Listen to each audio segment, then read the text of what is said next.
Saudações, família. Sejam todos muito bem-vindos, hermanos e hermanas. Ele foi piloto da CIA, trabalhou diretamente para os estadunidenses e os colombianos de Medellín, transportou toneladas de ouro branco para os Estados Unidos e, no fim, se tornou o homem mais procurado tanto pelos colombianos quanto pelo próprio governo estadunidense que o traiu. Barry Seal não era apenas um piloto habilidoso. Ele era uma peça-chave no jogo sujo da espionagem e do governo dos Estados Unidos. Durante a disputa fria, a CIA o recrutou para missões clandestinas secretas na América Central, mas seus superiores e ele viram nisso uma oportunidade de ouro. Usando seus contatos, começaram a enviar pó, aproveitando a liberdade nos céus para lucrar em milhares de dólares rapidamente.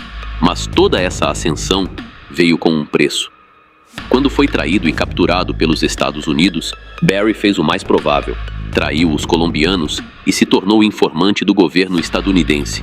Sua cooperação ajudou a expor um dos maiores esquemas do submundo da história, mas também assinou sua própria sentença.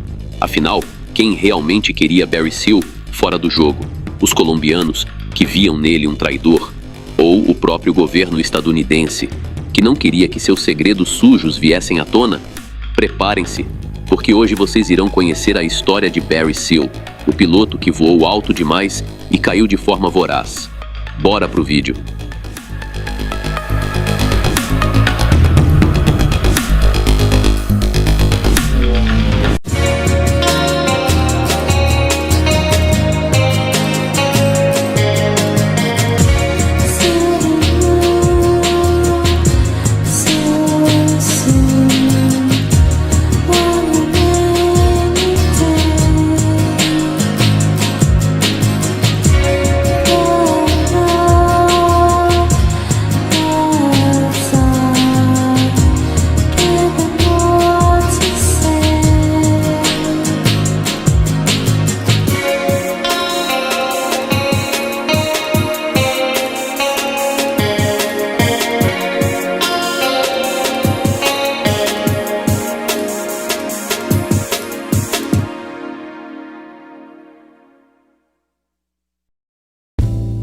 Barry Seal foi um piloto extremamente habilidoso que se tornou peça-chave nos planos obscuros dos Estados Unidos. Durante anos, trabalhou diretamente para autoridades poderosas e com grande capos, transportando cargas valiosas em aviões modificados para evitar qualquer tipo de detecção das autoridades.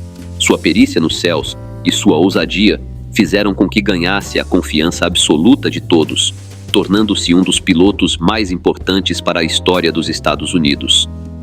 No entanto, a história de Barry Seal é repleta de reviravoltas. O que poucos sabem é que, além de trabalhar para Medellín, ele também manteve laços secretos com a CIA. Recrutado pela agência, Seal participou de missões clandestinas, ajudando a fornecer equipamentos bélicos para grupos de interesse dos Estados Unidos na América Central. Mas essa vida dupla o colocou em uma situação insustentável. Adler Berryman Barry Seal nasceu em Baton Rouge, Louisiana, no dia 16 de julho de 1939. Desde muito jovem, seu pai o incentivou a entrar no mundo da aviação, matriculando-o em uma escola especializada. Seu talento era inegável e, com uma habilidade impressionante para pilotar, ele rapidamente se destacou. Ainda na adolescência, tornou-se o piloto mais jovem dos Estados Unidos, realizando seu primeiro voo solo quando tinha apenas 15 anos de idade. Em 1965, Barry Seal entrou para a Patrulha Aérea Civil, uma organização conhecida por ser um celeiro de recrutamento tanto para a CIA quanto para a ONU. Seu talento na aviação o levou a trabalhar para o magnata Howard Hughes e para a corporação TWA, Trans World Airlines, onde fez história ao se tornar o capitão mais jovem a pilotar um Boeing 707 e, mais tarde, um 747. No entanto, sua carreira na companhia aérea chegou ao fim em 1972, quando foi demitido. Durante seu treinamento na Patrulha Aérea Civil, Seal chamou a atenção da CIA, que decidiu recrutá-lo para missões secretas. Sua principal tarefa era sobrevoar a Nicarágua e fotografar grupos sandinistas ligados à Frente Sandinista de Libertação Nacional. Na época, Os Estados Unidos estavam no auge da disputa fria e perseguiam qualquer movimento que tivesse ligações com ideologias comunistas. Para isso, utilizavam táticas de espionagem e vigilância aérea, e Barry Seal se tornou um dos pilotos encarregados de coletar essas informações sigilosas. Com seu novo trabalho, Barry Seal começou a viajar regularmente para a América do Sul. Aproveitando essas viagens frequentes, viu uma oportunidade lucrativa e iniciou sua própria operação de contrabando de substâncias ilícitas para os Estados Unidos. Naquela época, o movimento hippie estava em alta e os protestos contra a disputa do Vietnã criaram um mercado crescente para esse tipo de comércio ilegal. No entanto, sua sorte mudou em 1979, quando foi preso em Honduras sob a acusação de contrabando. Detido na prisão de Tegucigalpa, conheceu o piloto colombiano William Rodrigues, que lhe apresentou uma proposta tentadora: trabalhar para a recém-formada organização de Medellín. Naquele momento, Jorge Luiz Ochoa já havia começado a enviar grandes quantidades de mercadoria da Colômbia para os Estados Unidos e logo firmou parceria com Pablo o Patrão. A operação também envolvia seus irmãos, além de Gacha e Carlos Líder, figuras de grande influência a organizar a importação de toneladas de mercadorias ilícitas, utilizando rotas estratégicas que incluíam a zona rural do Arkansas, garantindo que os carregamentos chegassem aos Estados Unidos sem levantar suspeitas. Seu conhecimento em aviação e ousadia fizeram dele uma peça-chave na ascensão da organização. Barry Seal foi um dos pioneiros na criação de métodos inovadores para transportar mercadorias ilícitas para os Estados Unidos, desenvolvendo estratégias que desafiavam a fiscalização das autoridades. Um de seus sistemas mais engenhosos envolvia o lançamento da carga diretamente do avião em pleno voo. Os pacotes eram equipados com paraquedas, que se abriam automaticamente durante a queda. Para garantir a recuperação da mercadoria, cada pacote continha um rastreador que emitia um sinal, permitindo que um helicóptero localizasse e recolhesse os volumes no ar. Esse sistema foi aprimorado com o uso de um caminhão modificado, onde o helicóptero depositava os pacotes com precisão. Em outras ocasiões, os carregamentos eram lançados sobre pântanos, e um aerodeslizador era utilizado para recuperar a carga sem chamar atenção.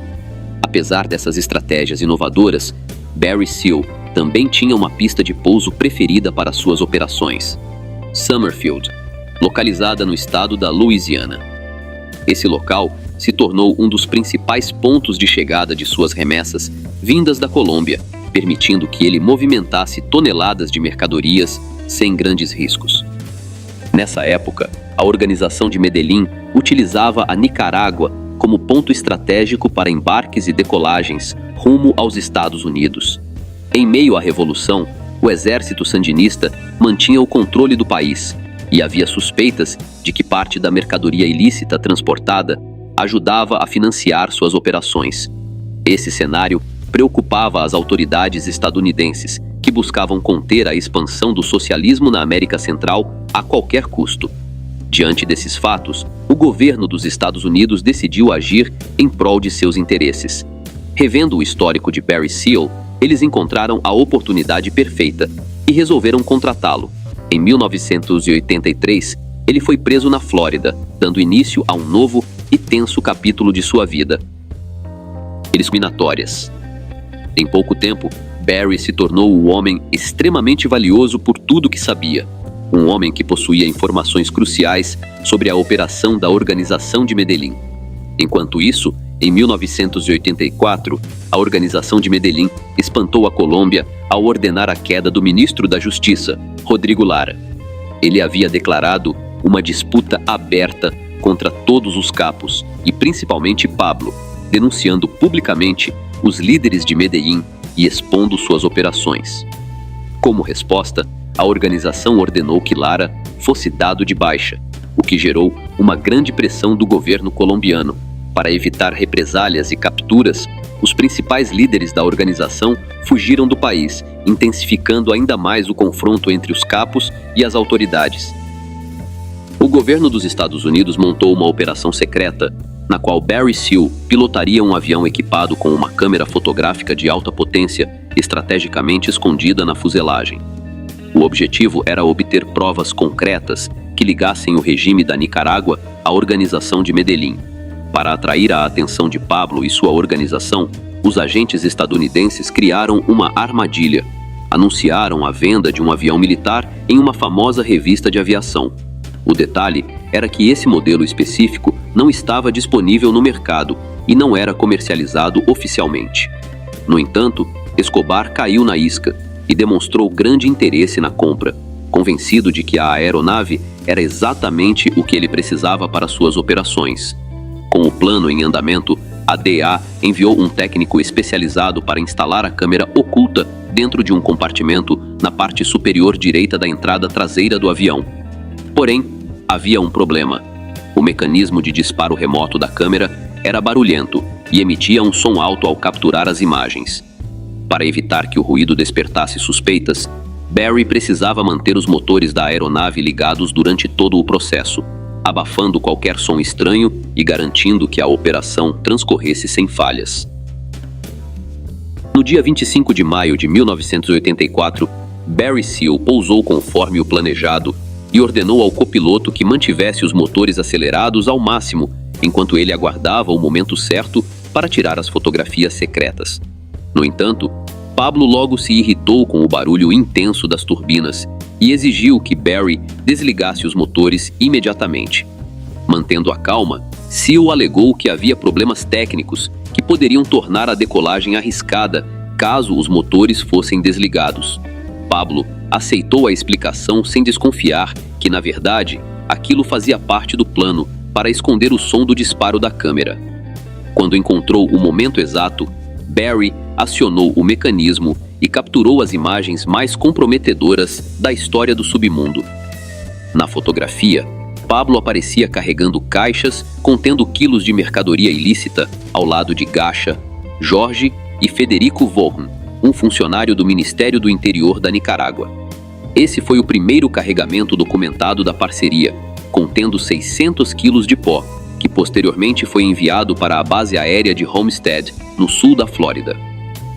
Poucos meses depois, em julho, os Estados Unidos divulgaram as fotos em diversos jornais e redes de televisão. As imagens foram um golpe e tanto nos capos, pois provaram dois fatos cruciais. Primeiro, que Pablo e Gacha estavam diretamente envolvidos no contrabando internacional. Segundo, que o governo sandinista da Nicarágua mantinha ligações diretas com a organização de Medellín. O escândalo forçou Pablo a fugir imediatamente da Nicarágua e retornar à Colômbia. No entanto, a exposição da operação teve consequências sérias para Barry Seal. Apesar de ser um dos principais agentes infiltrados dos Estados Unidos, ele foi traído e sua identidade foi vazada para a imprensa, transformando-o em um alvo de Medellín. Para muitos dentro da organização de Medellín, era difícil acreditar que Barry os havia traído, pois ele era tratado como alguém da família. Mas a realidade era clara. Pablo e seus aliados o consideravam um inimigo que precisava ser eliminado. Furioso com a traição, Pablo queria resolver o assunto pessoalmente e dar o exemplo. No entanto, Jorge o convenceu de que agir impulsivamente poderia trazer riscos ainda maiores para a organização. Mas, no mundo que viviam, não havia perdão para quem delatava seus segredos. Barry Seal já estava marcado para cair, e seu destino parecia inevitável. A essa altura, a cabeça de Barry Seal já tinha um alto preço. A organização de Medellín oferecia $1 milhão para quem conseguisse capturá-lo e levá-lo para a Colômbia, ou $500 mil para quem o desse de baixa nos Estados Unidos. No entanto, acabar com alguém em território estadunidense era uma missão arriscada, exigindo um planejamento minucioso. Durante cerca de um ano, o pessoal de Medellín monitorou todos os passos de Seal, aguardando o momento perfeito para agir. Além disso, Jorge Luiz acabou preso na Espanha e buscava uma maneira de resolver essa situação sem chamar muita atenção. Foi então que Pablo confiou a missão de eliminar Barry Seal a Guillermo Zuluaga, conhecido pelo apelido Cuchilla. Zuluaga era natural de La Estrela, na Colômbia, e também um dos patrocinadores do time de futebol de Envigado, equipe também apoiada por Pablo. Para executar a queda, Zuluaga recrutou 3 sicários de confiança: Luiz Carlos Quintero Cruz, Bernardo Antônio Vasquez e Miguel Vélez, mais conhecido como Kumbamba. Os dois primeiros atravessaram ilegalmente a fronteira dos Estados Unidos por meio do México, enquanto Kumbamba já vivia em Miami. Ele era um sicário experiente e havia trabalhado para Griselda Blanco, a infame Viúva Negra, uma das figuras mais insanas do submundo. O plano estava traçado e o destino de Barry Seal selado. No dia 19 de fevereiro de 1986, às 18 horas, Barry Seal foi dado de baixa. Os sicários o localizaram no estacionamento de um hotel onde ele estava ficando por alguns dias e um lugar onde ele costumava ir regularmente. No momento em que estacionava seu carro, foi surpreendido por uma rajada de balas disparados com uma Mac 10. Ele foi para o outro mundo instantaneamente. As autoridades da Louisiana rapidamente iniciaram uma mega operação para capturar os responsáveis. 2 dos sicários foram capturados pelo FBI no aeroporto da cidade enquanto tentavam fugir. O terceiro sicário, que havia contratado um táxi para levá-lo até a Flórida, planejava embarcar em um voo no aeroporto de Miami para escapar rumo à Colômbia. No entanto, no meio do trajeto, o táxi atropelou um veado que cruzou a estrada, forçando o motorista a chamar a polícia. Como as autoridades já estavam em alerta e buscavam um suspeito com traços hispânicos, ele foi identificado e preso quase imediatamente. No dia 13 de maio de 1986, os 3 sicários foram levados a julgamento na Louisiana. O promotor do caso havia solicitado pena de eliminação, mas o júri decidiu por uma condenação à prisão perpétua.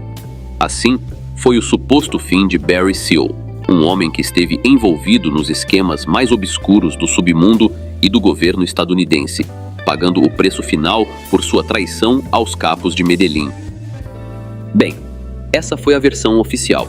Porém, em várias ocasiões, a esposa de Barry Seal afirmou publicamente que, embora Medellín quisesse eliminá-lo, seu marido também conhecia segredos mais sujos obscuros da CIA e de políticos de George Herbert Walker Bush. O detalhe é que Bush era o principal responsável pelo combate aos entorpecentes na administração de Ronald Reagan. Esse achado levantou inúmeras suspeitas sobre o envolvimento de figuras políticas nos bastidores do contrabando e gerou teorias de que Barry Seal poderia ter sido eliminado não por Medellín, mas também por pessoas que desejavam silenciá-lo antes que ele expusesse informações que causariam um tremendo escândalo, assim como sua esposa afirma. Existem 2 teorias principais sobre a queda de Barry Seal. 1. O governo dos Estados Unidos decidiu eliminar Seal. A primeira teoria sugere que as próprias autoridades estadunidenses foram as principais responsáveis por sua execução, pois Barry sabia segredos obscuros sobre as operações clandestinas das agências governamentais, incluindo a CIA. Seu conhecimento sobre o envolvimento dos Estados Unidos no contrabando de equipamentos bélicos e substâncias ilícitas e suas conexões com figuras políticas de alto escalão poderiam representar um risco. Muitas suspeitas recaem sobre o juiz Frank Polozola, que ordenou que Barry permanecesse todas as noites, das 18 às 6 horas, em uma unidade do Exército de Salvação, tornando sua localização previsível e facilitando sua eliminação. Além disso, foi proibido de contratar seguranças, mesmo pagando do próprio bolso, e impedido de portar qualquer tipo de arma. Isso teria deixado Barry completamente vulnerável para os sicários da CIA. 2. Barry subestimou Medellín. A segunda teoria aponta que Barry acreditava ser mais esperto que os capos e subestimou a influência deles. Ele pensava que, por estar nos Estados Unidos, estaria protegido e que os colombianos não ousariam atingi-lo em solo estadunidense. Os defensores dessa hipótese afirmam que o próprio Barry recusou a proteção oferecida pelo governo, o que já foi desmentido por sua esposa. Como testemunha-chave, na teoria, ele poderia ter sido realocado para Nova York sob um programa de segurança, mas insistiu em permanecer na Flórida, mesmo após ser alertado de que essa decisão era extremamente arriscada. Alguns agentes dizem que Barry Seal planejava fugir para a Costa Rica, violando sua liberdade condicional. Seja qual for a verdade, o destino de Barry Seal estava selado. Ele jogou um jogo perigoso entre 2 mundos sujos, o governo e o submundo, e acabou pagando o preço definitivo por isso. Como sempre acontece nessas histórias, diferentes versões surgem e cada lado afirma ter a verdade. Mas no fim, a decisão está nas mãos de vocês, espectadores. Em qual dessas versões vocês acreditam? A realidade é que não existe uma única fonte totalmente definitiva sobre o que realmente aconteceu nos bastidores desse caso. O que sabemos com certeza é que Barry Seal entrou para a história dos Estados Unidos, sendo um de seus melhores pilotos e, ao mesmo tempo, sendo traído pelos mesmos. Por fim, seu nome ficou marcado nos livros que contam os segredos e as alianças entre governos e mafiosos. E sua trajetória é a prova de que, nesse mundo, a traição costuma vir de quem você menos espera. O nome Al Capone é amplamente conhecido, especialmente entre aqueles fascinados pela história do submundo.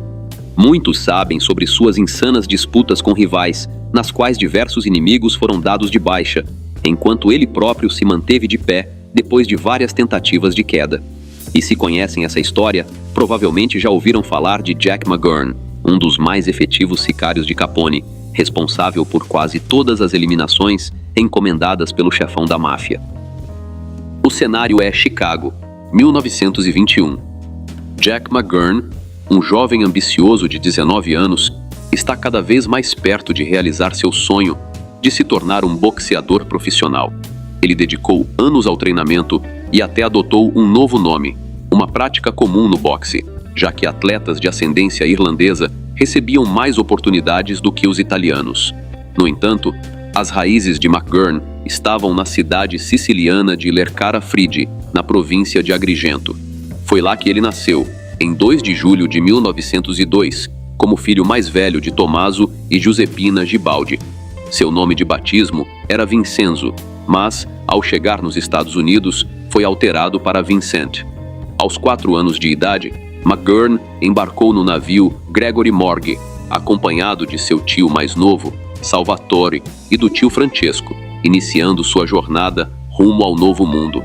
A família seguiu para Nova York, onde seu pai já os aguardava. Os Gibaldi se estabeleceram no número 14 da rua Union, no Brooklyn, em um prédio habitado principalmente por imigrantes. Quando Tommaso lutou para juntar dinheiro e levar a família aos Estados Unidos, acreditava que encontraria oportunidades e segurança, 2 coisas que lhes faltavam na terra natal. No entanto, ao chegar ao Brooklyn, percebeu que estava enganado. Gangues sicilianas já haviam implantado suas atividades mafiosas na região. Assim, o jovem Jack McGurn teve que estudar em 2 escolas ao mesmo tempo. A primeira, uma escola pública no Brooklyn. A segunda, as ruas, onde vigoravam suas próprias leis e regras. O tempo passou e a vida da família continuou a mudar. Em 1910 e 1911, nasceram mais 2 filhos, Frank e Angelina. Porém, em 1911, uma tragédia abalou os Gibaldi. Tommaso contraiu um vírus severo e faleceu antes do final do ano. Após o período de luto, Giuseppina, que agora atendia pelo nome de Josefine, iniciou um relacionamento com o comerciante Angelo De Mori. Em 1912, eles oficializaram a união e Angelo assumiu o papel de marido e padrasto das crianças. No ano seguinte, em abril de 1913, nasceu Anthony, fruto desse novo casamento. De Mori parece ter estabelecido uma boa relação com seu enteado mais velho e se tornou um grande amigo dele. Quando o jovem Vincent começou a sofrer com valentões na escola, seu padrasto o incentivou a aprender boxe. O garoto se apaixonou pelo esporte e passou a lutar sempre que tinha oportunidade, competindo na categoria meio-médio. Paralelamente, começou a trabalhar meio período como assistente de golfe, no Country Club. Com o tempo, além de carregar os tacos dos jogadores, passou a praticar o esporte e até sonhou em se tornar um profissional. A partir de 1918, a gripe espanhola começou a se espalhar pelos Estados Unidos, provando ser ainda mais devastadora do que as batalhas da primeira disputa mundial. A pandemia acabou com milhões de pessoas e afetou gravemente a economia. Com a crise instalada em Nova York após o surto, o padrasto de Jack concluiu que seu comércio teria melhores chances em outro lugar. Josefine concordou, e a família se mudou para Little Italy, o enclave siciliano no lado oeste de Chicago. Após o primeiro Natal de Jack em seu novo lar, um evento marcante ocorreu, algo que moldaria o destino de muitos jovens que mais tarde entrariam para a história do submundo. Em 17 de janeiro de 1920, entrou em vigor a Lei Volstead, que proibia a venda e o consumo de álcool. Era o início da Era da Lei Seca e do contrabando de bebidas, mas naquele momento, Jack McGurn ainda estava focado em seu sonho de se tornar um boxeador profissional. No dia 1º de outubro de 1921, ele subiu ao ringue para sua primeira luta profissional de 6 rounds contra Jimmy Ford. Jack saiu vitorioso, e foi ali que chamou a atenção da temida Chicago Outfit, a organização mafiosa mais poderosa da cidade. Acredita-se que Johnny Torrio, acompanhado de Al Capone, estava presente naquela luta e foi quem notou o talento de Jack McGurn. No dia 4 de novembro daquele mesmo ano, McGurn conquistou mais uma vitória. Já em suas terceira e quarta lutas profissionais, os combates terminaram empatados. No entanto, em 24 de junho de 1922, McGurn sofreu sua primeira derrota no ringue, perdendo para Bud Cristiano. Embora sua carreira no boxe não estivesse indo bem, McGurn ainda não havia desistido de se tornar um nome de destaque no esporte. No entanto, a necessidade de dinheiro o levou a se envolver com o submundo, embora nesse primeiro momento não diretamente com o sindicato de Torrio e Capone. Graças às atividades ilícitas, McGurn começou a ganhar um bom dinheiro, o suficiente para comprar um carro e até investir nos negócios de seu padrasto. Angelo DeMori também demonstrava habilidade nos negócios, expandindo sua atuação além do ramo alimentício e entrando no comércio ilegal de bebidas alcoólicas. Esse novo empreendimento se mostrou lucrativo e DeMori decidiu ampliar sua rede de fornecedores. No entanto, essa decisão trouxe consequências sérias. Seus primeiros fornecedores, os irmãos Guena, não estavam dispostos a dividir território com outros. Como represália, na manhã de 8 de janeiro de 1923, 2 gangsters, seguindo ordens dos Guena, emboscaram Angelo DeMori e o deram de baixa a balas enquanto ele ia para o trabalho. A perda foi devastadora para a família Gibaldi. Tomado pela fúria, McGurn não estava disposto a deixar a queda de seu padrasto impune. 3 anos depois, já atuando como sicário de aluguel para a máfia de Chicago, McGurn conseguiu rastrear os responsáveis pela baixa de seu padrasto e os eliminou pessoalmente, um por um. Como marca registrada, ele deixou uma moeda de 5 centavos na mão de cada alvo. Esse gesto se tornaria sua assinatura no submundo. Em 21 de maio de 1923, McGurn subiu ao ringue pela última vez, encerrando definitivamente sua carreira no boxe e deixando para trás o sonho de se tornar um grande lutador. Agora, seus objetivos eram outros: ganhar respeito na alta cúpula do submundo organizado, sobreviver e se manter no topo. 3 desafios nada fáceis de serem cumpridos simultaneamente. Antes de se juntar à máfia de Chicago, McGurn chegou a trabalhar por um tempo com a North Side Gang, a gangue rival do sindicato de Torrio e Capone. Pouco se sabe sobre esse período, exceto que sua passagem pelo grupo foi breve e terminou com sua expulsão devido à insubordinação.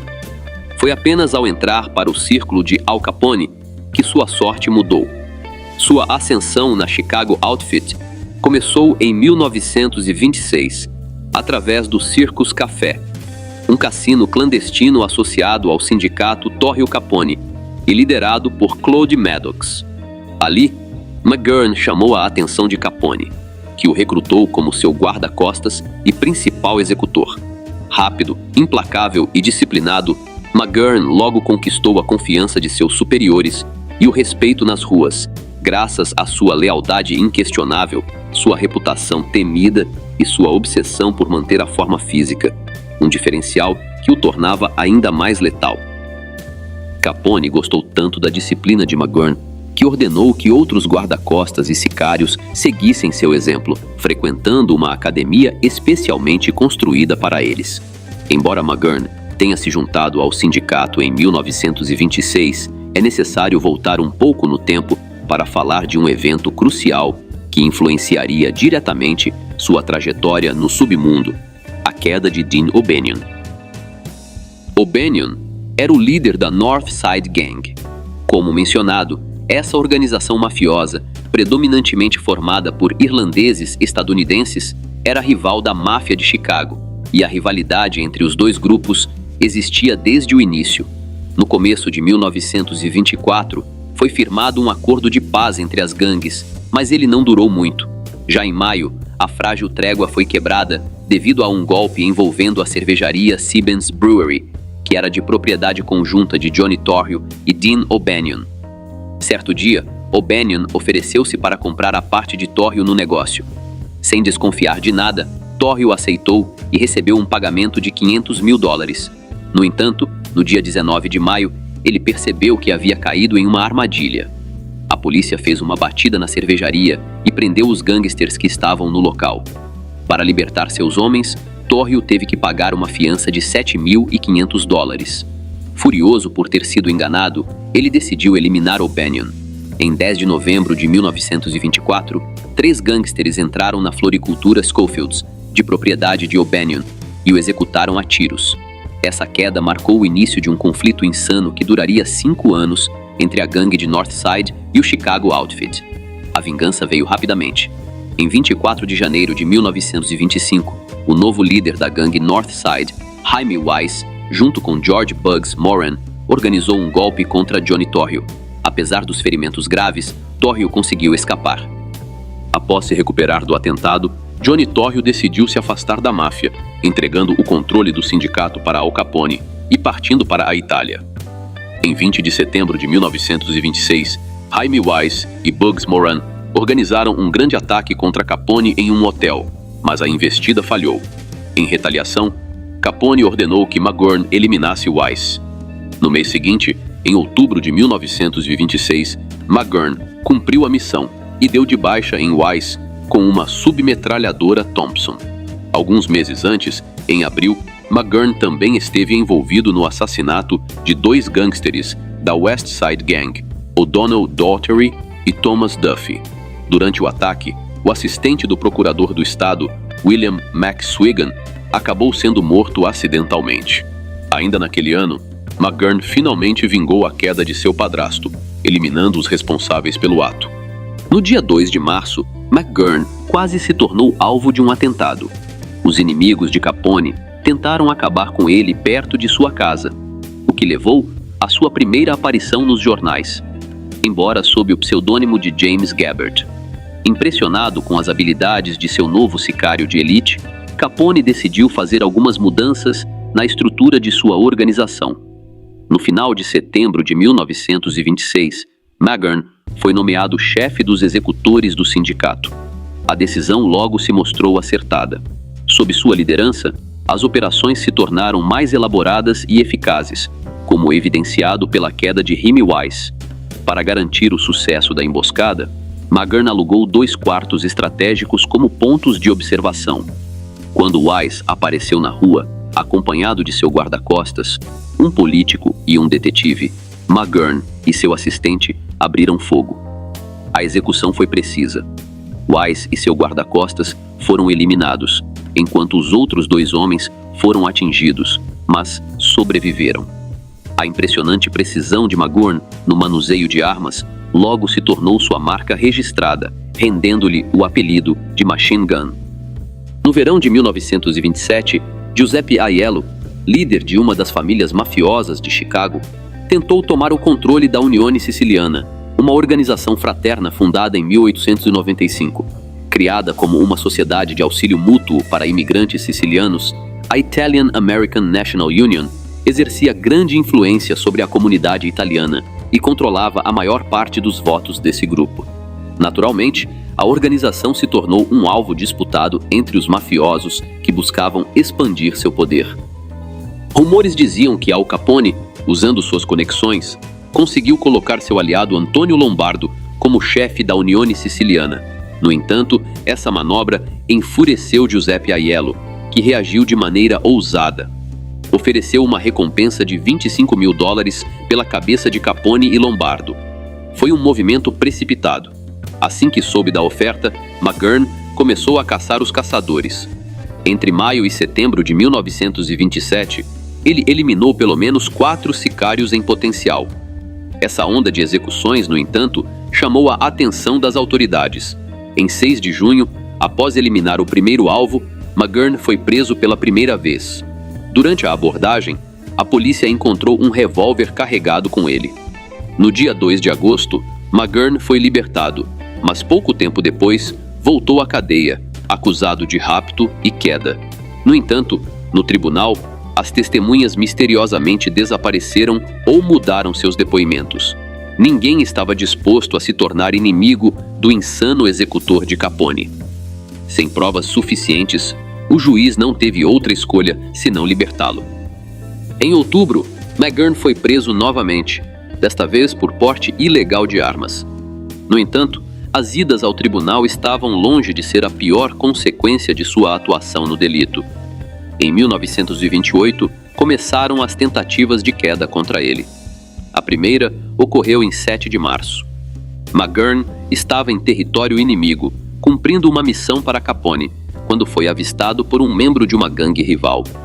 Logo, um sedã preto com 3 homens se aproximou e um deles abriu fogo. McGurn foi atingido no ombro e no pulmão direito, mas conseguiu sobreviver. Acredita-se que 2 dos atacantes eram os irmãos Frank e Peter Gusenberg. Após o ataque, McGurn foi levado ao hospital, onde acabou sendo alvo de uma nova estratégia legal contra gangsters. Sem uma fonte de renda oficial, foi acusado de vadiagem e conduta desordeira. Enquanto isso, a mídia espalhava rumores de que o homem de confiança de Capone estava seriamente debilitado e à beira de seu fim, mas a realidade era bem diferente.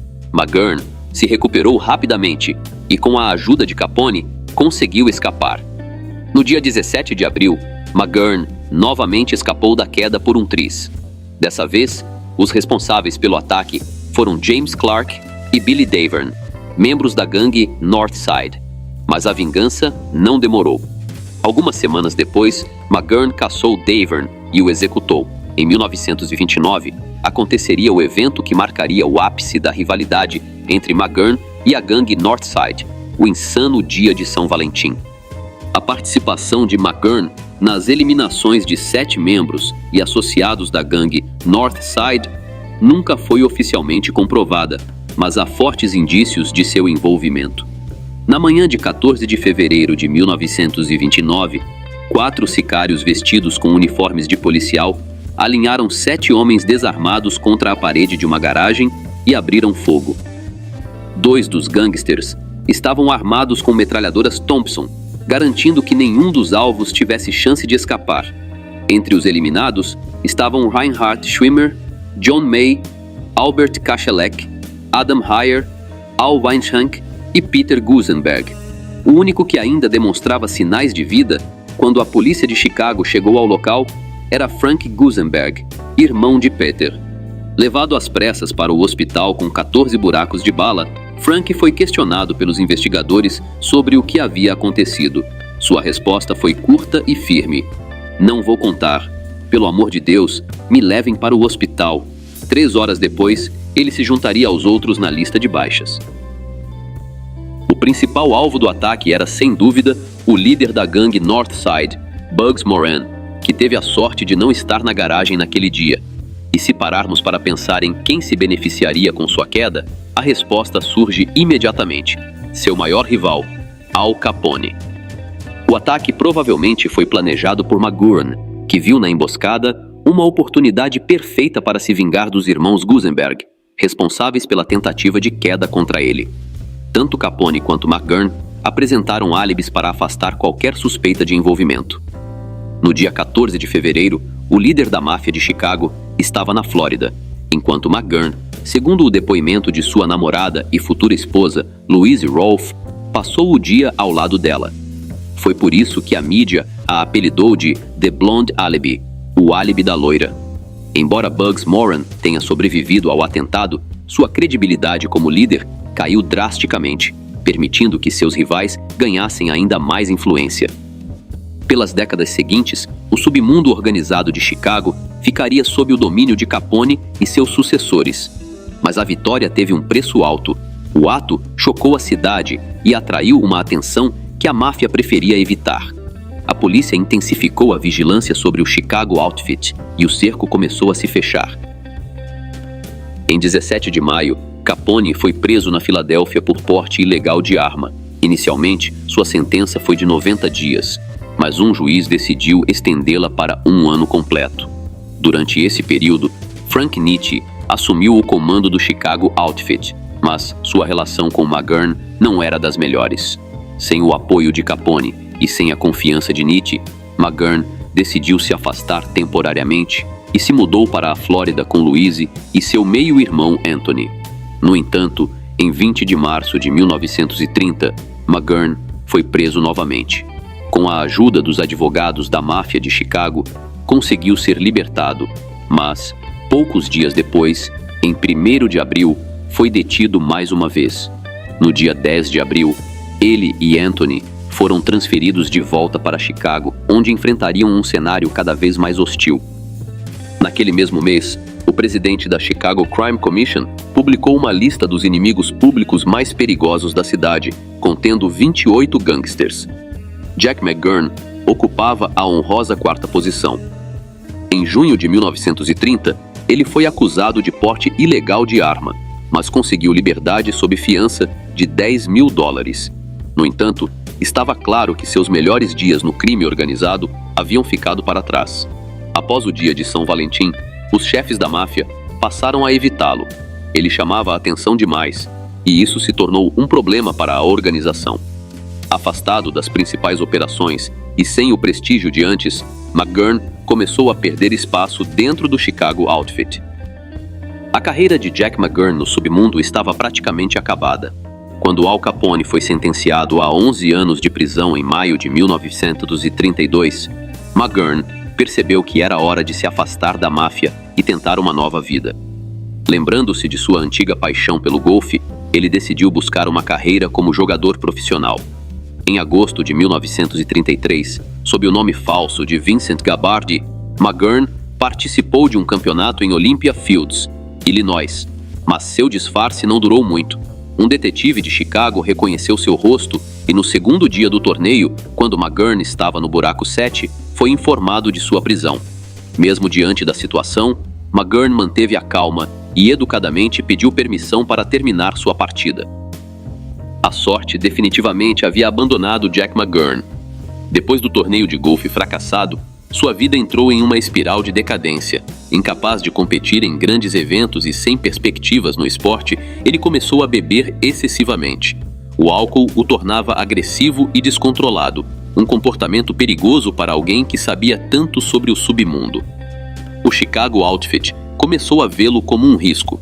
Então, no dia 15 de fevereiro de 1936, um dia após o aniversário do dia de São Valentim, McGurn foi emboscado em uma pista de boliche na Avenida Milwaukee. 3 sicários entraram no local e o deram de baixa antes que ele pudesse reagir.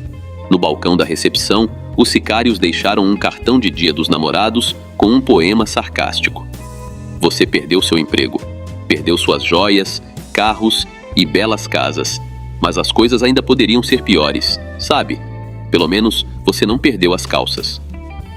Os responsáveis pela queda nunca foram identificados. Poderiam ter sido antigos inimigos da gangue North Side, ou até mesmo homens da própria máfia de Chicago, querendo silenciar alguém que sabia demais. Jack McGurn foi enterrado no cemitério Mount Carmel, em Hillside, Illinois. Seu meio-irmão Anthony, que jurou vingança, foi eliminado poucos dias depois, em 2 de março de 1936.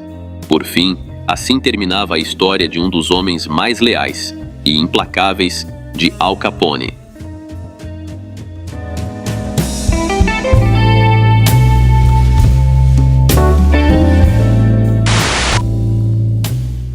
Hoje em dia, ninguém se surpreende com o trabalho de agentes infiltrados.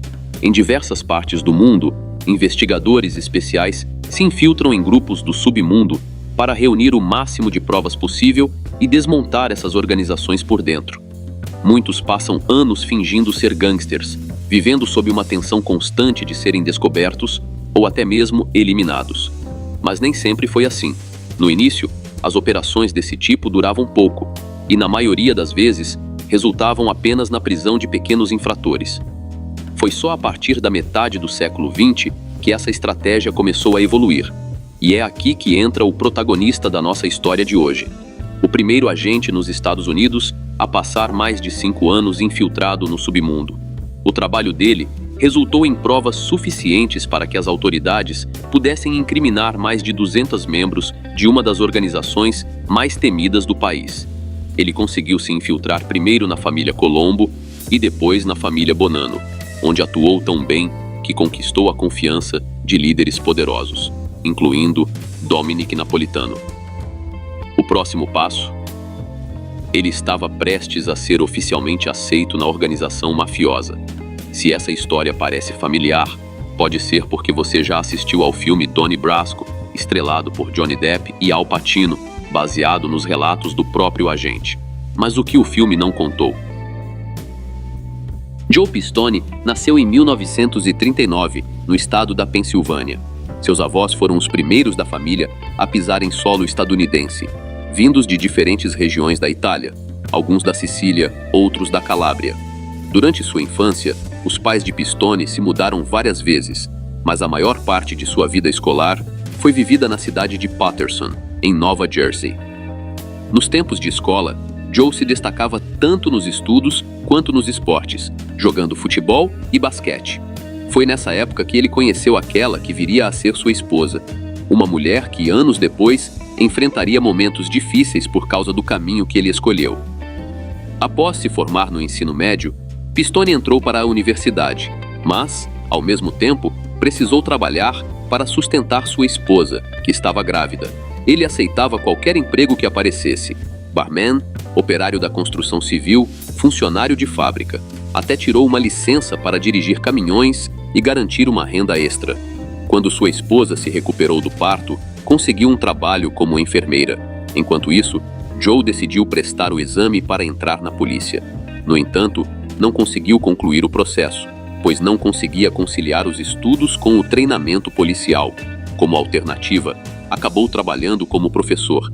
Mas isso era apenas temporário, porque ele ainda perseguia um objetivo maior. Desde a infância, Joe sonhava em entrar para uma das maiores agências de investigação do mundo. Seu verdadeiro desejo era se tornar um agente do FBI. Mas naquela época, só poderia se candidatar ao cargo depois de trabalhar pelo menos 3 anos em outra agência de segurança.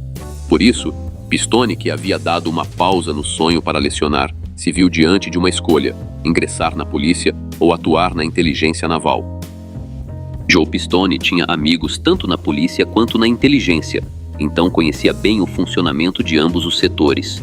No fim, optou por trabalhar na inteligência naval. Na época, o Escritório de Inteligência da Marinha havia criado uma divisão civil para investigar delitos cometidos dentro de instalações governamentais onde havia pessoal da Marinha, além de delitos cometidos por militares em áreas civis. Para conseguir uma vaga, era necessário ter formação universitária, mesmo que não fosse um bacharelado, uma ficha limpa e ser aprovado em um rigoroso exame de admissão. Joe atendia a todos os requisitos e foi aceito sem dificuldades, o que veio em boa hora, já que, nesse ponto, ele já era pai de 3 filhos. Em 1969, após cumprir o tempo necessário na Marinha, Pistone finalmente deu o próximo passo em sua carreira e se candidatou a uma vaga no FBI. Sua inscrição foi aprovada e, depois de passar por todas as etapas do processo seletivo, ele foi oficialmente contratado em julho de 1969, tornando-se um agente especial do FBI.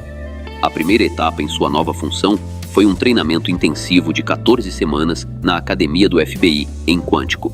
Ao concluir a formação, foi transferido para Jacksonville, na Flórida. Diferente de investigações sobre delitos financeiros ou fraudes, Joe trabalhava diretamente nas ruas, lidando com criminosos, recrutando informantes e resolvendo casos pesados.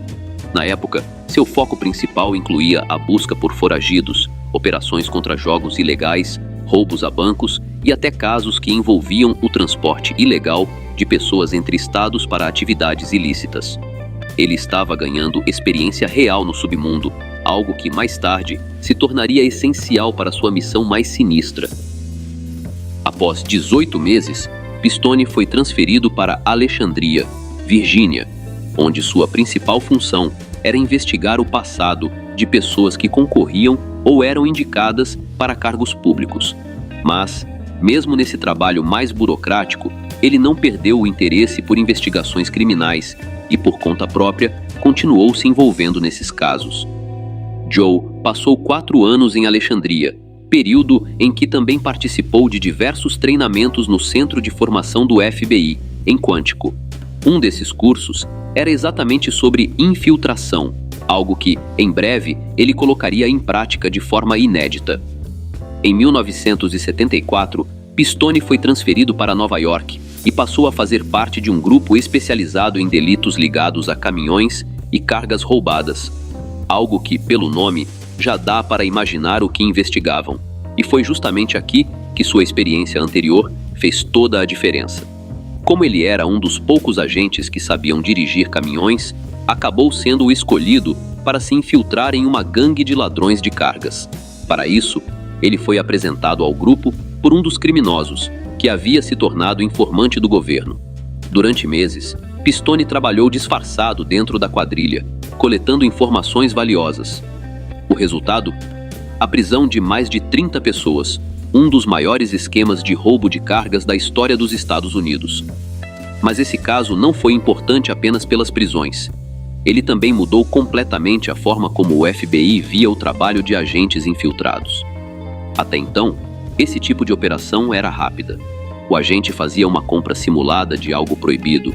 No momento da transação, o vendedor era preso. Mas Joe fez diferente. Ao passar meses infiltrado, ele não pegou apenas os gangsters de baixo escalão. Ele ajudou a desmantelar toda a organização.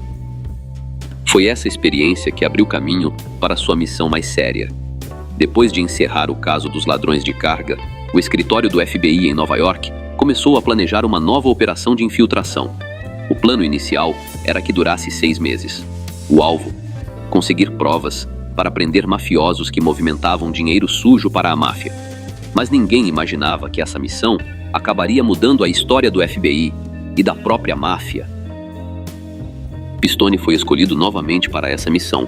Ele havia acabado de concluir com sucesso uma grande operação e, além disso, tinha ascendência italiana. Um detalhe crucial para lidar com pessoas que, se não fossem diretamente membros da máfia, certamente tinham conexões com ela.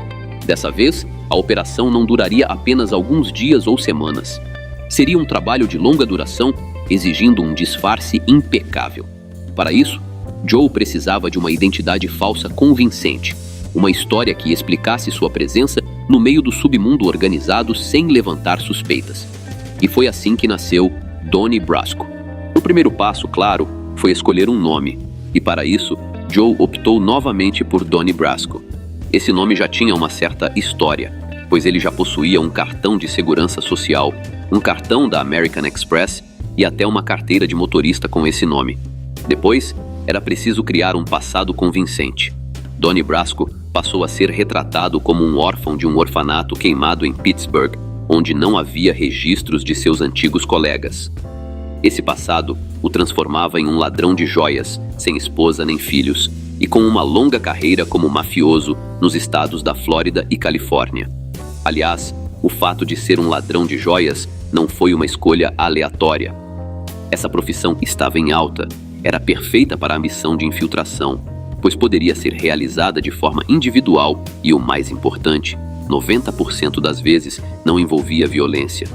Isso permitia que Joe trabalhasse sozinho, sem levantar suspeitas. E o melhor, ninguém questionaria o resultado dos seus furtos. Se por acaso fosse convidado para um roubo, poderia simplesmente dizer que esse tipo de delito não era o seu foco e evitar problemas desnecessários. Para realmente se passar por um profissional no ramo, Joe fez questão de se aprimorar. Ele fez um curso sobre sistemas de alarme e vigilância por vídeo, além de estudar gemologia, a ciência das pedras preciosas. No entanto, o passo final de preparação foi eliminar qualquer registro de Joseph Pistone como agente do FBI. Seu arquivo pessoal foi retirado do acesso público e antigos colegas acharam que ele simplesmente havia se afastado. Apenas alguns agentes de alto escalão sabiam o verdadeiro motivo de seu desaparecimento. Quando Joe deixou o escritório do FBI em Nova York, em setembro de 1976, ele se manteve escondido para um círculo restrito de pessoas. Para todos os outros, ele agora era Donnie Brasco, com um carro novo, uma conta bancária diferente e, o mais importante, uma profissão completamente nova. Dessa vez, o FBI não tinha um informante infiltrado que pudesse trazer Joe para dentro da organização que eles precisavam investigar. Ele mesmo precisaria criar a oportunidade para se infiltrar, e isso não seria tão fácil nem rápido como foi retratado no filme.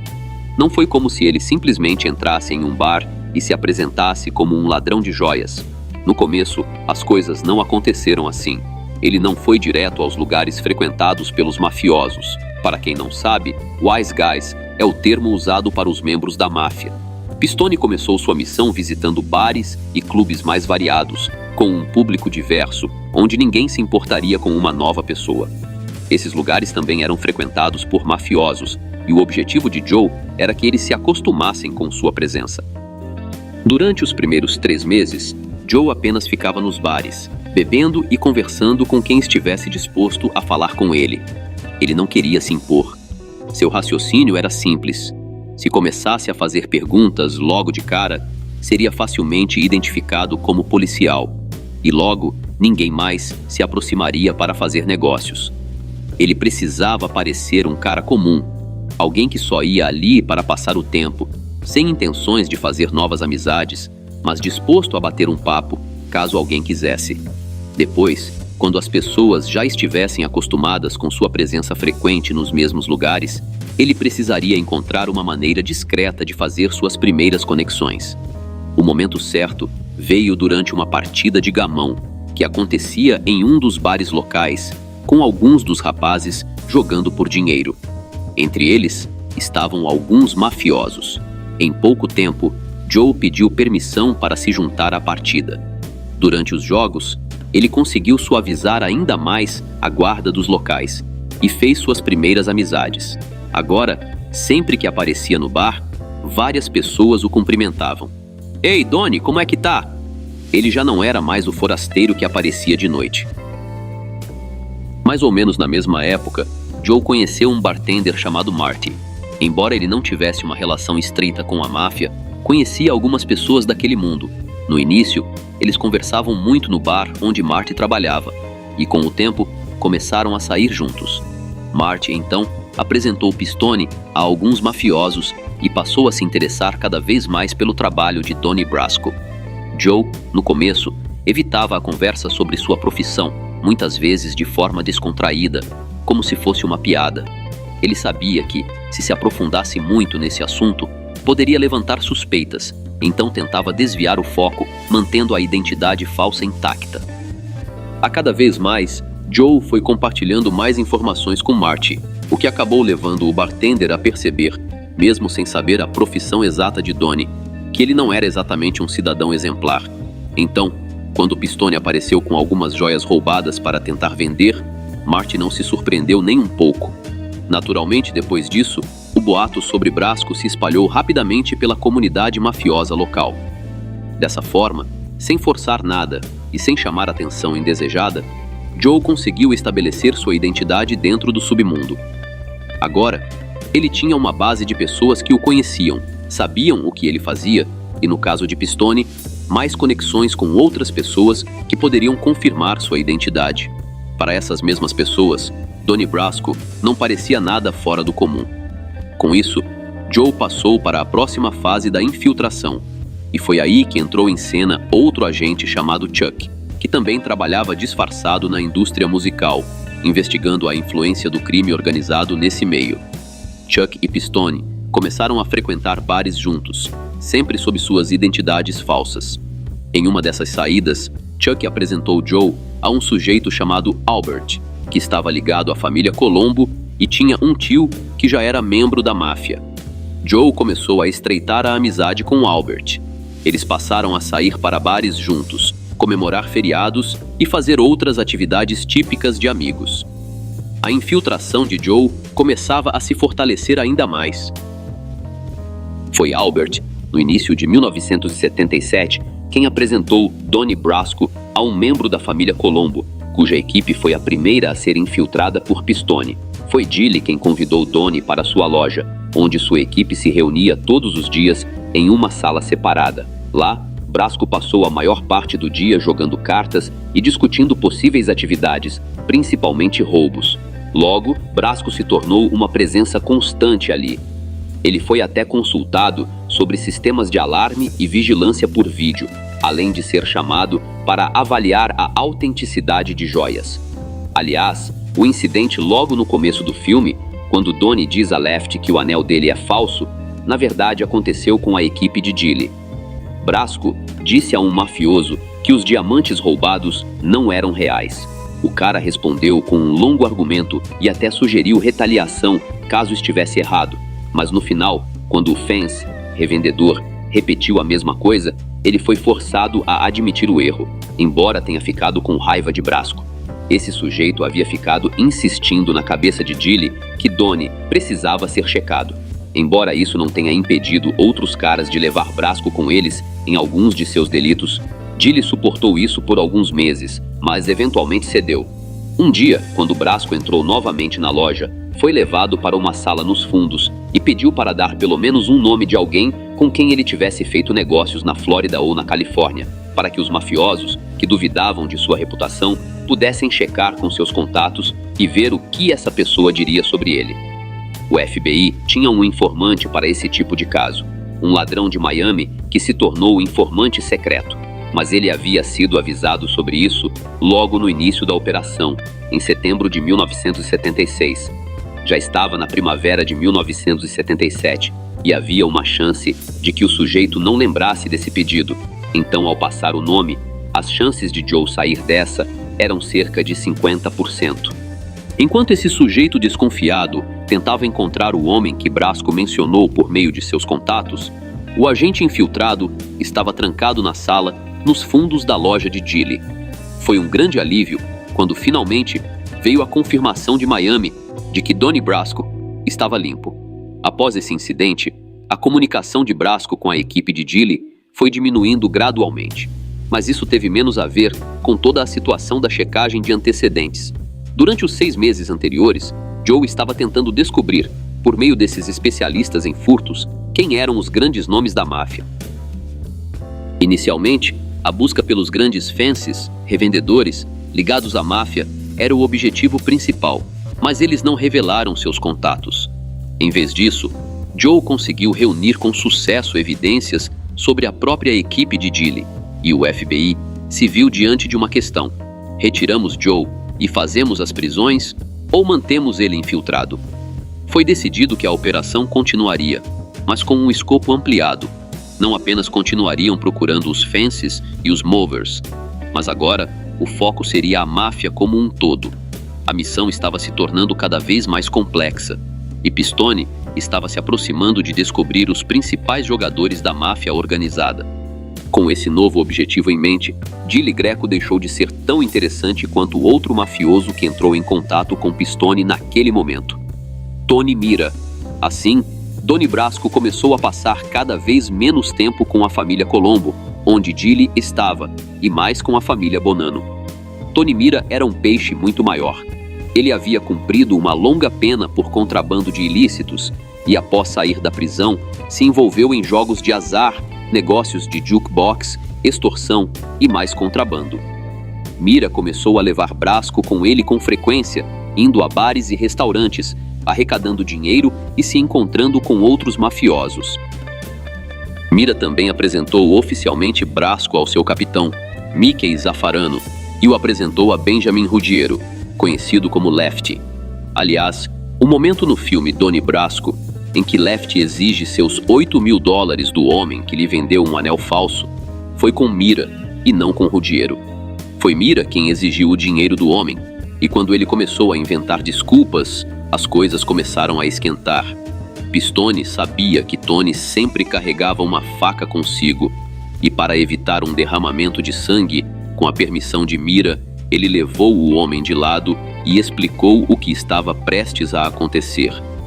Além de passar tempo com Mira, Brasco também começou a se relacionar com Ruggiero, que não se importava com sua presença no seu clube social. Ele e Mira até tinham uma espécie de rivalidade sobre quem Brasco escolheria como parceiro de família. Conectado a esse interesse estava o fato de que Pistone construiu uma imagem para Brasco como um ladrão de sucesso, que ocasionalmente trazia e mostrava os resultados de seus supostos roubos. Isso incluía joias e pedras preciosas no valor de dezenas de milhares de dólares. O mafioso que o acolhesse receberia parte dos lucros desses esforços. As joias, por outro lado, eram tiradas de itens confiscados de prisões passadas. Alguns desses itens não tinham donos e, eventualmente, foram usados para esse propósito. Brasco foi colocado na equipe com Lefty, mas Mira fugiu da cidade em 1977 para se esconder da acusação. Então, Ruggiero tomou as rédeas e afirmou que Donnie era seu homem. E agora, proponho desviar um pouco da história da introdução de Pistone na máfia e falar sobre Lefty, já que ele teve um papel igualmente significativo no filme. Quero abordar seu passado e também a diferença entre como Ruggiero foi apresentado no filme e como ele realmente era. Lefty nasceu na cidade de Nova York em 1926. Ainda muito jovem, ele se juntou à família Bonanno. Foi aceito na máfia em 1977 e se tornou soldado sob o comando do capo Mike Sabella, que foi a base dos ganhos de Ruggiero, juntamente com extorsão e agiotagem no submundo. Ele era considerado um dos maiores sicários da família na época, sendo responsável por cerca de 30 quedas. Assim como no filme, ele era um jogador compulsivo, constantemente endividado.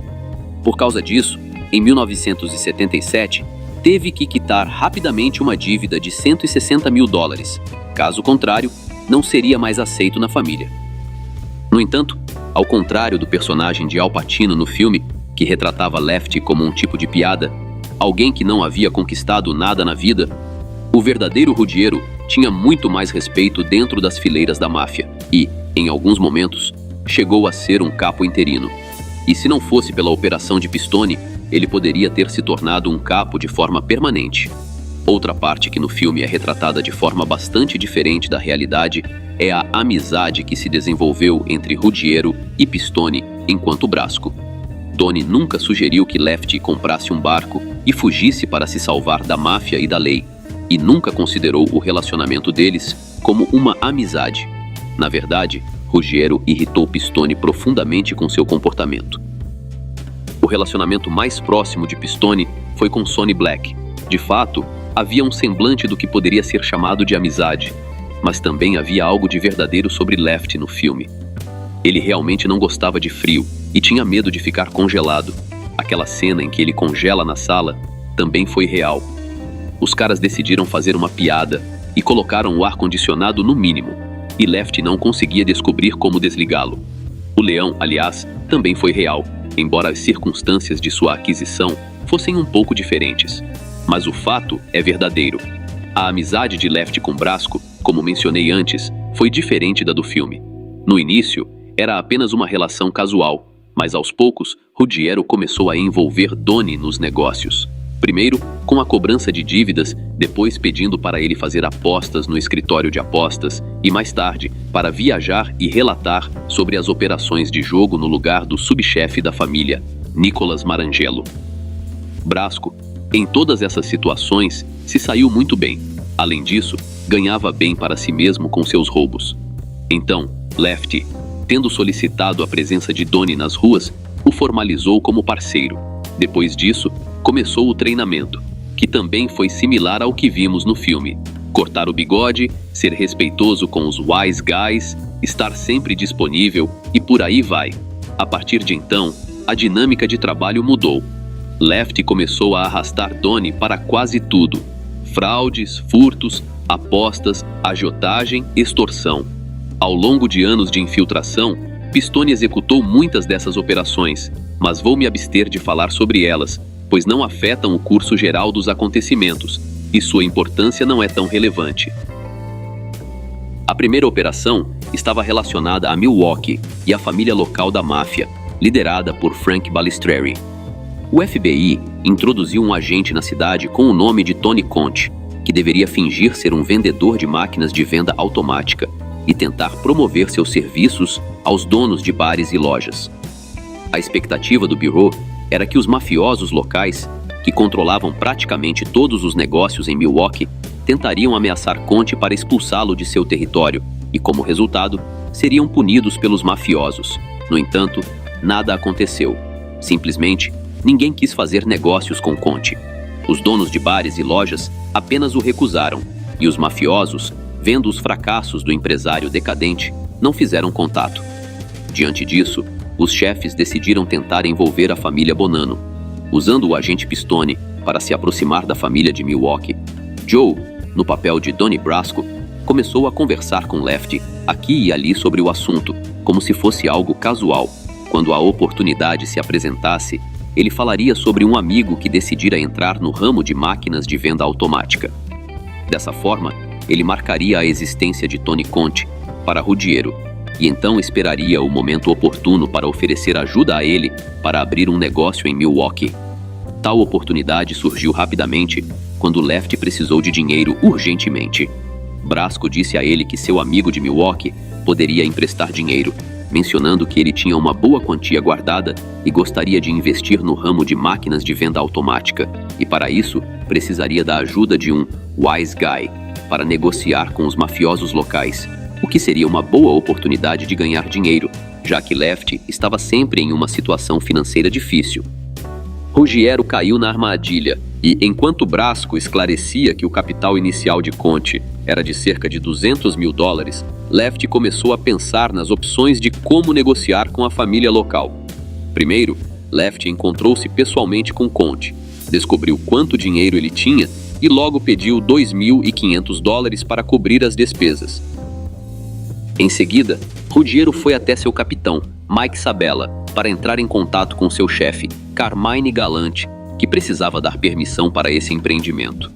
Galante aprovou a ideia, e Ruggiero e Sabella começaram a procurar pistas sobre a família de Milwaukee. Um sujeito conhecia outro sujeito, esse outro conhecia um terceiro, e assim, gradualmente, foram encontrando pessoas que organizariam uma reunião com Frank Balistrieri. Na reunião em si, tudo correu bem. Ruggiero fez um acordo com Balistrieri. Conte poderia trabalhar em Milwaukee, mas teria que pagar tanto à família local quanto a Lefty. No entanto, o acordo caiu por terra no último minuto. Ou Conte estava flertando com a amante de Balistrieri, ou simplesmente alguém desconfiou de algo, mas o chefe de Milwaukee parou de fazer contato com ele. Como ninguém sabia se Tony havia sido exposto ou não, decidiu-se não correr riscos e deixá-lo de fora do jogo. Tudo foi planejado para que Lefty acreditasse que Conte ou havia sido eliminado ou simplesmente fugido com o dinheiro. Embora a operação tenha falhado, as informações que já haviam sido coletadas seriam muito úteis no futuro, quando Balistrieri fosse levado a julgamento. Conte de fato seria exposto mais tarde, mas Balistrieri teve a sorte de não precisar ser retirado da operação. Balistrieri descobriu o fato, mas por algum motivo não reportou isso para Nova York. O mais provável é que ele não quisesse que ninguém soubesse que estava introduzindo o agente infiltrado aos seus contatos como um amigo e até tentava formar uma parceria comercial com ele. Conte foi retirado de cena e, nesse momento, todos achavam que ele estava desaparecido, e o chefe de Milwaukee simplesmente não deixou que o conhecimento sobre Conte se espalhasse além de sua organização. A segunda operação que merece destaque foi aquela envolvendo a Flórida e o chefe do submundo de Tampa, Santo Traficante. Esse episódio foi mencionado de forma bem breve no filme Donnie Brasco. Ele aconteceu algum tempo depois da tentativa de conexão com Milwaukee, e durante esse período, algo dentro da própria família Bonanno começou a mudar. Antes disso, o chefe da família era Rusty Rastelli, que estava na prisão, mas a administração real da família acontecia nas ruas, sob o comando de Carmine Galante. Ele era uma pessoa peculiar, e muitos não gostavam dele. Por isso, em 1979, ele foi eliminado. Com isso, a família passou por uma pequena reorganização. Mike Sabella foi rebaixado para soldado e sua equipe passou para Dominic Napolitano, conhecido como Sonny Black, que foi promovido a algo bem oposto. Sonny era confidente de Rastelli, ajudando-o a comandar a família de dentro da prisão. Brasco, junto com Lefty, também foram transferidos de Sabella para Napolitano. Nem todos estavam satisfeitos com o novo arranjo e uma oposição ao poder de Rastelli se formou, na qual os principais envolvidos eram Alphonse Indelicato. Conhecidos como Red, Dominic Trinchera e Philip Giacone, eles mais tarde se tornariam figuras centrais em um conflito aberto, mas, por enquanto, todos fingiam que estava tudo bem. Pistone, por outro lado, foi novamente encarregado de ajudar outro agente nesse momento. Dessa vez, a missão estava relacionada à Flórida e ao território onde Santo Traficante estava no comando. Lá, um agente chamado Tony Rossi estava tentando se infiltrar no negócio de jogos de azar e estabelecer contato com Santo. Gracie abriu um clube chamado Royal Court. Além da pista de dança e do bar, ele organizava jogos de pôquer clandestinos no local. Aos poucos, alguns mafiosos de segunda linha e policiais corruptos começaram a se aproximar dele. Todos precisavam pagar, mas nenhum deles tinha contato direto com Santo. Foi então decidido tentar atrair a família Bonanno para se tornar parceira no clube. A partir daí, eles poderiam avançar e chegar até Santo. Como sempre, Pistone e Brasco passaram muito tempo preparando o terreno para essa proposta. Quando precisavam reforçar a ideia, mencionavam a Flórida, o amigo que tinham lá, o que ele estava fazendo, os problemas que enfrentava e assim por diante. Esse processo durou de final de 1979 até o início de 1980, quando finalmente Pistone contou a Ruggiero que esse sujeito da Flórida estava querendo se associar com ele para se livrar dos mafiosos de segunda linha que só sugavam seu dinheiro sem ter conexões para ajudá-lo a expandir. Lefty se interessou e foi pessoalmente visitar o Royal Court, onde teve uma boa impressão. Durante a mesma visita, Gracie conversou com todos os mafiosos que estavam se metendo nos negócios de Rossi, dizendo que eles deveriam procurar outro clube para fazer seus negócios, já que Lefty de Nova York agora era parceiro no local. No entanto, afastar os mafiosos de pequeno porte era uma coisa, e fazer um acordo com a família já estabelecida na área era outra. Era preciso a ajuda de alguém mais importante, e Ruggiero viajou para Nova York para pedir assistência a Sonny Black, tendo ouvido falar de como o local poderia ser lucrativo com um pequeno investimento. Napolitano decidiu ir pessoalmente para ver o que era esse Royal Court na Flórida, que poderia torná-los tão ricos. Ao chegar lá, Napolitano viu ainda mais possibilidades do que Ruggiero havia imaginado. Primeiro, ele colocou Brasco como o chefe do Royal Court, que, além de comandar os jogos de pôquer organizados e a expansão do clube, também liderava a colocação e aceitação de apostas e a agiotagem clandestina. Além disso, Sonny planejava organizar jogos de bingo e as chamadas Noites de Las Vegas. Eram essas as noites de cassino flutuantes, onde um cassino ilegal era montado. O Clover Bar, por exemplo, teve uma noite dessas no filme Donnie Brasco, onde eles foram invadidos pela polícia. Na realidade, essa cena realmente aconteceu, mas Sonny Black não teve nada a ver com isso. Os policiais, com uma denúncia de outro dono de clube, invadiram o local e embolsaram $20 mil para si.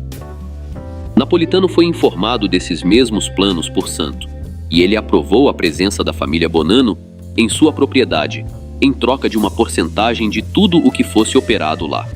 E, embora as negociações não tenham ocorrido em um barco do FBI como no filme, as festas no iate do Abscam foram tão reais quanto. Já em Nebraska, Pistone quase se deu mal quando o verdadeiro dono da embarcação foi revelado. Algo que realmente aconteceu, como mostrado no filme, foi que, após o acordo com Santo, houve uma leve tensão entre Ruggiero e Napolitano. Lefty não gostou do fato de Sonny ter colocado Brasco no comando do Royal Court e ordenado que ele se reportasse diretamente a ele, pulando Ruggiero. No entanto, isso não levou a nenhum confronto ou conflito aberto. A única coisa que mudou após essa decisão de Napolitano foi que Brasco começou a se comunicar cada vez menos com Lefty e mais com Sonny Black.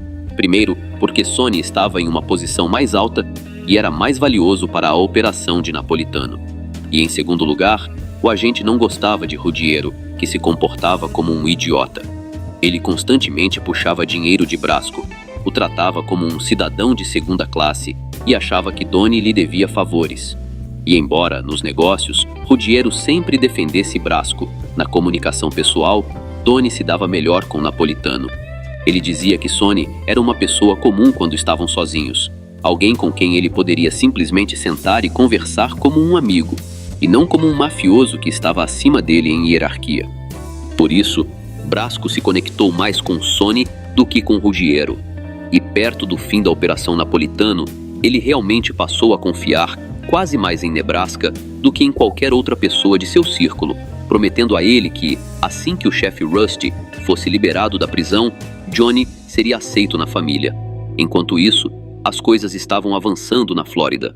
As operações ilegais estavam se expandindo e os agentes, incluindo Pistone, estavam coletando informações valiosas.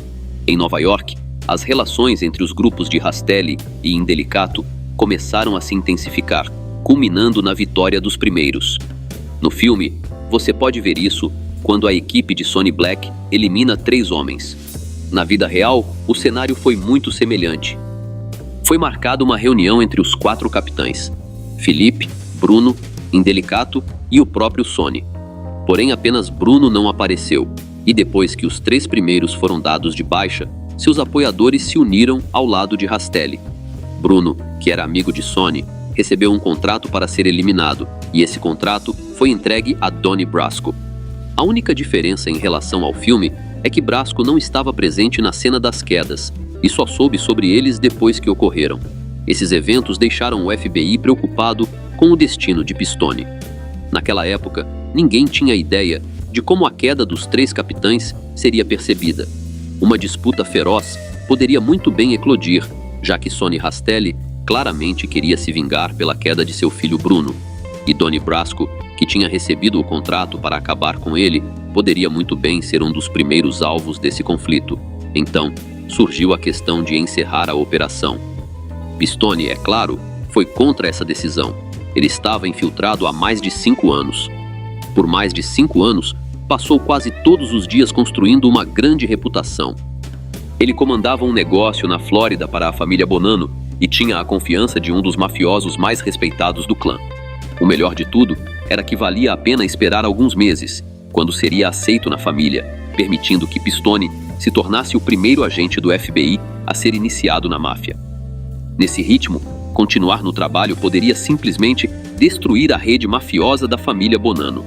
No entanto, seus superiores acharam que os riscos imediatos superavam as possíveis recompensas e retiraram Pistone da operação. 2 dias depois, agentes do FBI foram até o Clube Social de Napolitano e informaram a Sonny que Donnie Brasco, na verdade, era um empregado do FBI. A revelação desse fato colocou imediatamente tanto Napolitano quanto Ruggiero em grande perigo.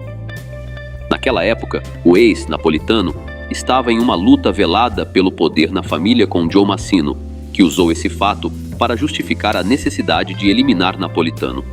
Tony Mira, que foi o primeiro a trazer Pistone para a família, também foi dado de baixa, e Ruggiero foi preso a caminho da reunião onde teria sido eliminado. Ele acabou sendo condenado a 20 anos de prisão e se recusou a fazer um acordo com as autoridades, o que fez com que o contrato sobre sua vida fosse cancelado. Foi libertado em 1993, em liberdade condicional, e caiu 1 ano depois de câncer de pulmão. Pistone, no entanto, passou mais 1 ano ajudando vários promotores a colocar mafiosos atrás das grades.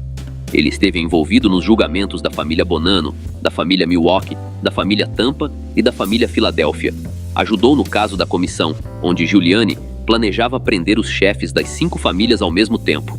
Contribuiu no caso da pizzaria, uma das maiores operações de tráfico de heroína da história da máfia, e consultou outros casos menores. Mesmo quando saiu temporariamente do serviço entre 1986 e 1992, devido a conflitos com seus superiores imediatos, Joe ainda continua a ajudar a construir casos contra a máfia estadunidense com seus testemunhos. No total, ajudou a apresentar acusações contra mais de 2.000 mafiosos pelo país. Em 1992, quando retornou ao serviço, Pistone retomou seu trabalho infiltrado. Claro, ele não teve mais operações tão duradouras, mas sua habilidade de se passar por um mafioso foi útil mais de uma vez. Ele trabalhou, por exemplo, em conjunto com a Scotland Yard, interpretando um mafioso estadunidense no fechamento de um negócio com a tríade chinesa, comprando entorpecentes no Caribe para pegar os vendedores em flagrante. e, no geral, teve uma boa trajetória com missões ao redor do mundo.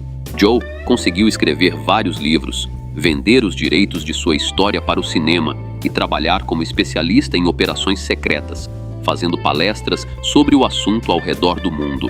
Atualmente, Pistone tem mais de 80 anos, mas continua a manter uma presença pública, apesar de, como ele mesmo afirma, ainda ter uma recompensa de $500 mil pela sua cabeça, colocada pela máfia. No YouTube, você pode encontrar várias entrevistas ou podcasts com sua participação. Apresentadores da mídia observam que, até hoje, Pistone não consegue tirar totalmente sua máscara de mafioso. Por fim, parece que, depois de 6 anos trabalhando entre mafiosos, sua máscara se tornou tão colada à sua verdadeira personalidade que ele não consegue se livrar dela completamente.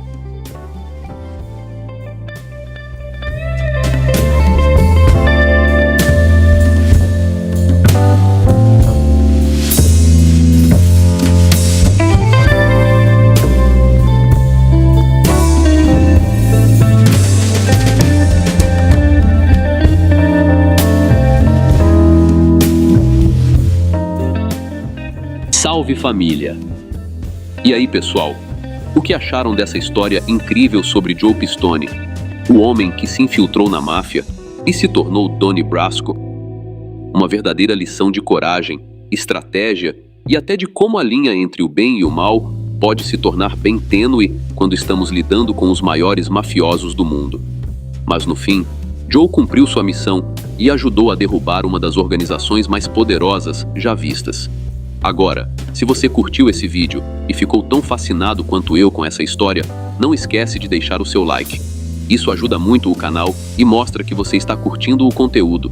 Se ainda não é inscrito, inscreva-se agora mesmo. A cada semana temos mais vídeos como esse, com histórias épicas e curiosidades que você não vai querer perder. Ah, e se você quiser ter acesso aos bastidores e participar mais ativamente do canal, considere se tornar membro. Além de apoiar meu trabalho, você ainda recebe benefícios especiais. Muito obrigado por assistir até aqui. Até a próxima.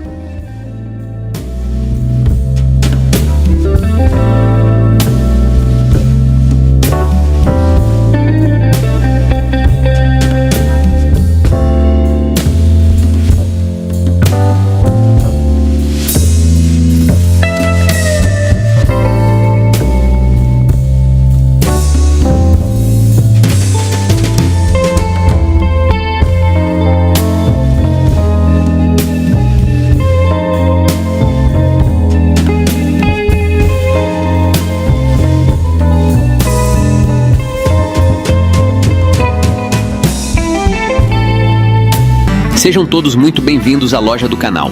Vocês amam séries e filmes que marcaram suas vidas? Agora é hora de levar seus ícones favoritos para onde você for. Na loja do canal, temos as melhores capas personalizadas para celulares, com designs exclusivos dos maiores sucessos do cinema e das séries. Quer o clássico terno preto de um mafioso icônico? A imagem que te marcou no filme? Ou o rosto marcante daquele personagem inesquecível? Aqui você encontra tudo isso e muito mais. Capas feitas com qualidade premium, alta definição de imagem e materiais resistentes para proteger seu celular com muito estilo. Entregamos em todo o Brasil, com frete rápido e pagamento fácil, porque seu celular merece ser único, assim como você. Acesse agora mesmo e conheça todos os nossos modelos. O site está nos comentários fixados. Aqui deixamos seu celular com a cara das suas histórias favoritas. Transforme sua paixão em proteção. Salve família! Se você acompanha e gosta do meu trabalho, eu preciso muito da ajuda de vocês. Dá um pulo lá no Apoia-se e se torne um de nossos investigadores daqui do canal. Valeu família!